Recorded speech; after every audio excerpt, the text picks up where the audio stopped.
jiran dia dapat, nikmat jiran dia dapat. Jadi kita buat ibadat. Sudah tentu akhlak dia. Kita kat Mekah, hati kita bersih tu kan. Mak bapak kita pada tempat yang sewajarnya. Assalamualaikum warahmatullahi wabarakatuh. Waalaikumsalam. Sedikit ulasan apa yang kita ambil pagi ini ialah surah As-Saffat. As-Saffat mana bersaf-saf, ya, berbaris-baris. Ya, dan namakan surah dengan surah As-Saffat, ya, kerana pada ayat pertama Allah Ta'ala bersumpah. Ya, dalam Quran ni Allah Ta'ala bersumpah dengan macam-macam benda. Ya, ada bersumpah dengan masa, ada bersumpah dengan kejadian dia, makhluk-makhluk ciptaan dia. Ya, dan ayat ni Allah Ta'ala bersumpah dengan hamba-hamba Allah yang berbaris-baris. Ya, hamba Allah ni banyak, yang berbaris-baris ni macam-macam jenis. Ya, dan yang baris juga termasuk mereka sembahyang, safan, ya, berbaris. Ya. Allah Ta'ala kagum dengan hamba Allah bila dia melakukan ibadah pada Allah, dia safan. Dan ayat Allah berbaris, para malaikat juga berbaris. Bila kita semayang ni, para malaikat juga berbaris. Makhluk Allah ni ada jenis awan berbaris cara dia, udara ada baris cara dia. Semua makhluk ni dalam keadaan begitu. Akhirat besok pun manusia akan menghadap Allah dalam keadaan yang berbaris-baris, ya. Dan Allah Ta'ala bersumpah dengan hamba Allah yang berbaris-baris pada demikian. Fazajirati zajra, yang melarang melakukan kejahatan sungguh-sungguh. Dia bukan larang sambil lewat, dia sungguh-sungguh hingga dia bantah, dia tak setuju, dia tak puas hati, dia semayang hajat dia kerana tak setuju dengan benda-benda yang mungkar yang dilakukan oleh makhluk-makhluk Allah Subhanahu Wa Taala. Fataliyati zikra, demikian juga Allah Ta'ala, ya, bersumpah dengan hamba-hamba yang sentiasa membaca Al-Quranul Karim. Zikra ni peringatan-peringatan yang sentiasa duduk dalam ingatan. Kita bila kita bawa kereta, sepanjang jalan tu ada signboard. Signboard tu tujuan apa dia? Untuk peringatkan kita, ya, supaya kita hati-hati. Depan ni begini, depan ni begini, depan ni jalan bengkok-bengkok, depan ni ada binatang banyak lembu, depan macam-macam. Ya, sepanjang jalan tu ada peringatan. Dan hamba Allah Ta'ala ni dia sentiasa dia peringatkan dengan perkara tersebut. Setelah Allah Ta'ala bersumpah dengan tiga benda ni, maka datang ayat inna ilahakum la wahid, sesungguhnya Tuhan kamu Allah yang Maha Esa. Ya, jadi sumpah ni sebenarnya yang penting lepas dia bersumpah tu, bukan sumpah tu macam kita di mahkamah lah. Mahkamah pun orang tu bersumpah, tapi yang penting hakim bukan nak tengok dia sumpah tu ikrar dia. Lepas dia bersumpah tu apa dia sebut, macam watin wa zaitun wa turi sinin wa laqad khalaqnal insana, yang itu yang kena beri perhatian. Sumpah tu kata ulama ialah untuk menarik perhatian manusia, ya, untuk tarik perhatian. Bila kita dengar ayat sumpah ni, kita beri perhatian, dengar apa yang Allah nak sebut selepas dia bersumpah. Lepas tu apa dia kata? Inna ilahakum la wahid, sesungguhnya Tuhan kamu Tuhan yang Maha Esa, tidak ada anak, tidak serupa dengan makhluk. Rabbus samawati wal ardi wa bainahuma rabbul masyariq, dan Allah Ta'ala Tuhan yang menguasai langit bumi dan apa yang ada di antara kedua langit bumi itu. Wa rabbul masyariq, dan tempat, ya, terbitnya matahari. Ya, dan kita tengok ayat ni, Allah Ta'ala tu dia setelah dia menyebut bahawa dia ni siapa dia? Tuhan bagi segala langit, as-samawat, 7 langit, wal ard, dan bumi. Walaupun bumi ni berlapis-lapis, 7 lapis juga bumi ni, tapi bumi disebut dengan mufrad, tidak sebagaimana langit. Langit disebut secara dalam lafaz jamak, as-samawat, bukan as-samawat. Kenapa? Kerana bentuk langit tu dia nampak lapisan dia satu-satu. Adapun bentuk bumi dia kadang-kadang nampak satu je, ya, tidak berlapis. Sebab tu Allah Ta'ala bila sebut dengan langit, dengan bumi, dia sebut satu je, dengan bumi satu lapis, dengan mufrad. Ya, wa ma bainahuma wa rabbul masyariq, dan apa yang di antara kedua langit bumi ni. Allah Rabbi, bilion makhluk Allah antara langit dengan bumi ni, macam-macam jenis.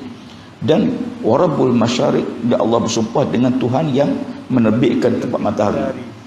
Ya, matahari ni dia kalau kita tengok dia pusing je, tapi setiap pagi kita nampak terbit sini, esok dia lari sikit pak. Tempat dia terbit tu adalah tempat yang Allah Ta'ala bersumpah dengan tempat itu. Ya, kita tengok macam matahari ni ada tempat terbit dia, ya, walaupun dari segi saintifik dia bulat, tapi setiap pagi kita akan nampak.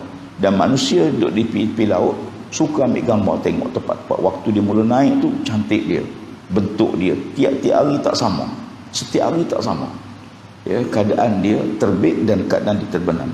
Kemudian Allah Ta'ala, inna zayna sama dunya bizinatil kawakib, sesungguhnya kami telah hiasi langit dunia dengan bintang-bintang yang banyak. As-sama'id dunia, yang kita nampak ni ialah langit dunia je. Bintang-bintang, bilion bintang tu baru langit dunia, langit yang dekat. Yang jauh lagi, jauh tak tahu apa, ya, berbilion kilometer lagi, ya, dalam ilmu Allah Ta'ala, di luar daripada apa yang manusia boleh capai, teropong manusia boleh capai. Di luar tu banyak lagi, ya. Sekarang orang ada UFO pun sampai sekarang jadi misteri. Manusia kata ada, tapi daripada mana, bentuk macam mana, jauh lagi dalam ilmu Allah Ta'ala. Kemudian Al-Kawakib disebut sini bizinatil kawakib. Al-Kawakib ialah bintang yang berkelip. Bintang ni berkelip ke tak berkelip sebenarnya? Saintis kata bintang ni tak berkelip. Kita nampak dia berkelip tu kerana jarak jauh. Ya, tapi bila kita buka Quran, Allah Ta'ala dua istilah. Satu An-Najmi, An-Nujum. Satu lagi Al-Kawakib. Ya, kata ulama, An-Najmi itu bintang yang tak berkelip, Al-Kawakib bintang yang berkelip. Ya, wallahu a'lam bismillah Allah SWT. Wa hifzan min kulli syaitan marid, dan dengan serapi-rapi kawalan daripada makhluk. Dia syaitan ni, dia cuba cari rahsia Allah Ta'ala. Dia dengar perbualan para malaikat. Ya, syaitan tidak tahu sangat, ya, macam orang projek, orang kontraktor lah. Kontraktor nak tahu projek, kalau boleh dapat tahu berapa harga tender, berapa cut off dia, berapa, duk cari rahsia, tanya pegawai tu, tanya pegawai ni, tanya orang tu, tanya orang ni. Syaitan pun dia tahu, dia nak dengar malaikat buat, orang ni mati bila, orang ni bagaimana keadaan dia, orang ni macam mana, supaya dia rancang untuk merosakkan orang ni. Katalah orang ni akan mati besok, maka dia akan pastikan supaya orang ni mati dengan syirik pada Allah Ta'ala. Na'udzubillah. Maka syaitan sentiasa duk cari rahsia Allah Subhanahu Wa Ta'ala, apa perancangan Allah Subhanahu Wa Ta'ala. La yasma'u illa al-mala'il a'la wa yakhzafuna min kulli janib, dan mereka tidak dapat memasang telinga mendengar perkataan malaikat itu, ya, dan penduduk langit, dan mereka pula direjam, ya, daripada segala arah dan penjuru. Bila syaitan nak naik, maka Allah, kita nampak rajman li syaitin, ya, orang sebut taib bintang, ya. Ada yang kata bahawa Allah Ta'ala merejam syaitan yang cuba mencari rahsia tersebut. Duhuran walhum azamu wasib, dan mereka itu pula beroleh azab siksaan yang tidak putus-putus. Ya, syaitan tu dilaknat oleh Allah Ta'ala. Ya, walaupun bukan saja Allah laknat, ya, Allah Ta'ala dah sumpah. Kita tiap-tiap kali a'udzubillah minasyaitanir rajim, syaitanir rajim, tiap-tiap berapa bilion, berapa juta kali setiap hari orang laknat syaitan, ya, laknat iblis, laknat syaitan. Allah Ta'ala juga melaknat iblis dan syaitan, para malaikat juga demikian, kerana mengikut kata Allah Ta'ala. Fastaqim ahum. Kemudian pada ayat berikutnya, fastaftihim ahum asyadu khalqan amman khalaqna, dan mereka, maka bertanyalah mereka wahai Muhammad kepada yang engkar terhadap kematian itu, adakah mereka lebih sukar untuk hidupkan? Allah Ta'ala tanya, suruh Nabi tanya orang yang musyrik pada Allah, musyrikin itu, mana mudah bagi Allah, sama ada Allah cipta benda dah sedia ada, dah ada, mati, hancur, Allah hidup semua dia, mana lebih mudah daripada buat daripada asal tak ada langsung? Kita ni akhirat besok Allah sekadar nak hidup benda yang dah ada. Kita dunia ni asal tak ada, tak tahu duk mana, tiba-tiba Allah ciptakan, ya, min tinil lazib, daripada tanah lumpur yang keras, yang hitam. Balajib ta'isharun, dan bahkan kau merasa hairan, ya, dan sebaiknya mereka mengejek-ngejek, ya, penerangan Nabi sallallahu alaihi wasallam ni. Perangai musyrikin dia tak boleh jawab, maka jawapannya ejek, dituduh Nabi dengan pelbagai tuduhan. Wazazukiru la yazkurun, dan bila mereka tidak diberi peringatan, mereka tidak akan ikut peringatan tersebut. Dia peringatan ni, kalau kita bercakap, contohlah kita bercakap orang pekak, bertempik kita, dia buat tak tahu, ya, pasal apa dia buat tahu? Memang dia tak dengar. Ataupun kita maki hamun seseorang dengan bahasa yang dia tak faham, senyum je dia, ya. Gitulah Allah Ta'ala ibaratkan orang yang durhaka pada Allah.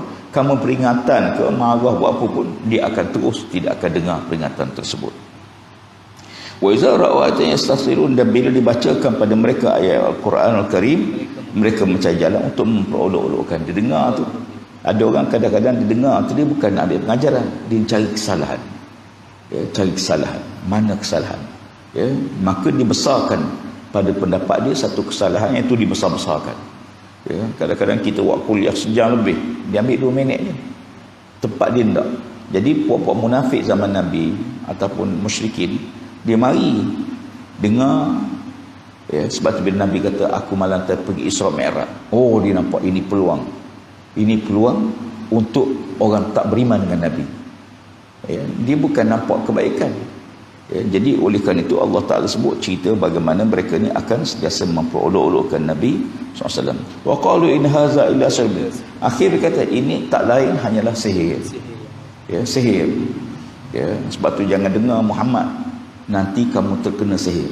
Sebab tu bila mereka maju ke Nabi, bila Nabi cakap, dia akan tutup telinga.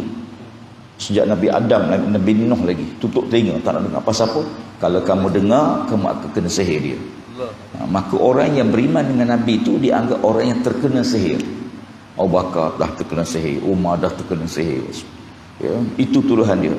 Mana sekarang ni, kalau ikut sekarang orang Islam berapa bilion, 1 bilion semua dah kena sihir belaka. Ya, na'udzubillah, ya. Kemudian aiza mitna wa kunna turaba wa azamana, dia kata apakah takkan kita yang mati hancur berkecai ni Allah hidup semula di akhirat, ya. Awa abauna al-awwalun, kalau macam tu macam nak tok nenek kita dulu, tok nenek kita dulu hidup semula ke tak, ya. Kalau hidup semula, kenapa tak hidup lagi sekarang? Dah mati zaman Nabi Adam, tak hidup lagi sekarang, ya. Itu hujah-hujah mereka.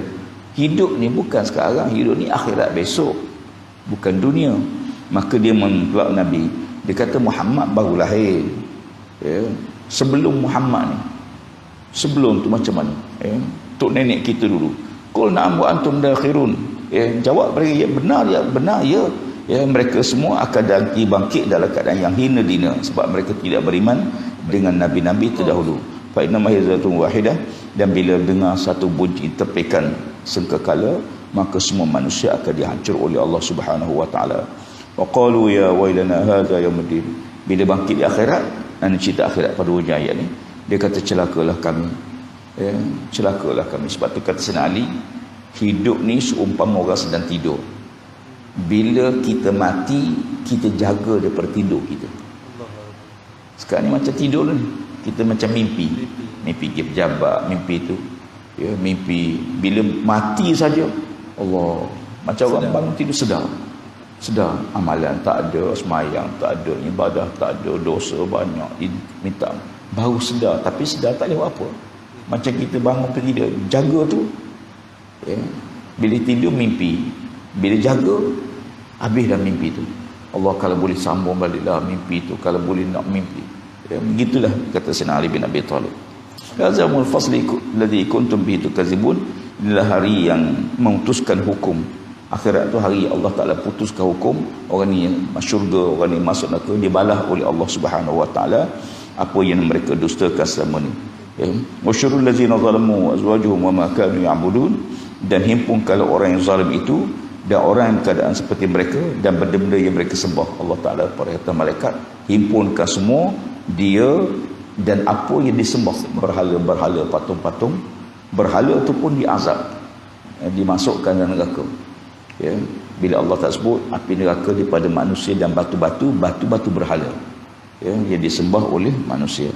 Min dunillah fahdu ila siratil jahim, selain daripada Allah Ta'ala, hadapkan mereka, ya, dan hadapkan wajah mereka ke neraka. Dia ni bila kita himpun, kalau neraka tu duduk belakang, tak rasa takut sangat. Bila dia bawa macam orang kena penjara lah, hukum gantung, dibawa bilik penjara satu last kali, bilik hukum gantung, ya, tu bilik baru. Bila buat turun tali gantung, masa tu barulah lain. Hadapkan wajah mereka ke neraka, ya, na'udzubillah, ya, itu suasana di akhirat besok, ya. Waqifuhum innahum mas'ulun, dan hentikanlah mereka, berhentikan dulu, ya, bukan humban dulu, bukan masuk neraka dulu, berhenti dulu. Pasal apa? innahum mas'ulun. Ya, mereka akan dihisab, mereka akan ditanya oleh Allah Taala terhadap apa yang mereka lakukan waktu dunia. Ya, mudah-mudahan Allah Taala mengampun dosa-dosa kita dan menjadikan kita hamba Allah yang soleh, insya-Allah. Allahumma salli ala